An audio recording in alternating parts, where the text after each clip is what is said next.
ध्यान में बैठने के पहले अपने मन और मस्तिष्क को विचारों से खाली करें।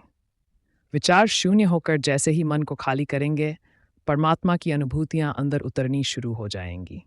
इसके बाद स्वतः अन्य विचारों और तनावों से खाली होने लगेंगे। कहते हैं ध्यान एक प्रकार की नींद है जिसमें होश रहता है, पर ऊपर का मन सो जाता है। अवचेतन मन जाग उठता है। जैसे ही सोने के लिए आप अपने को खाली करते हैं, विचार शून्य होकर लेटते हैं और नींद आ जाती है। तब नींद में सपने आते हैं, क्योंकि ऊपरी मन के सो जाने पर मन की सारी शक्तियां खो जाती हैं।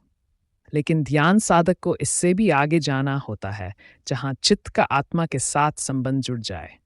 वैज्ञानिक मत है कि चित्त की स्मृति के साथ जब आत्मा का संबंध जुड़ता है तो स्वप्न आते हैं, क्योंकि चित्त के अंदर जो कुछ भी स्मृतियां रिकॉर्ड है वे तब आत्मा के साथ संबंधित हो जाती हैं।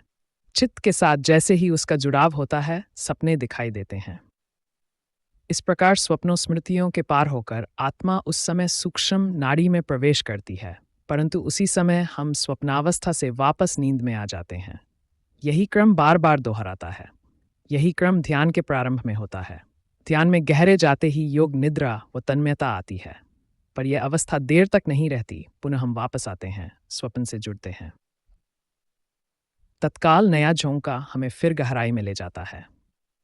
इन स्वप्नों के पार जाने के लिए साधक को शिवत्व की जरूरत होती है। भगवान शिव स्वप्नों के हरता है।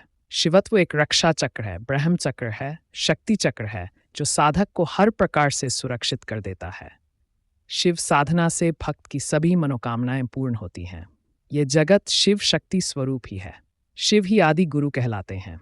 इसलिए शिव के ध्यान से गुरु कृपा स्वतः मिलने लगती है।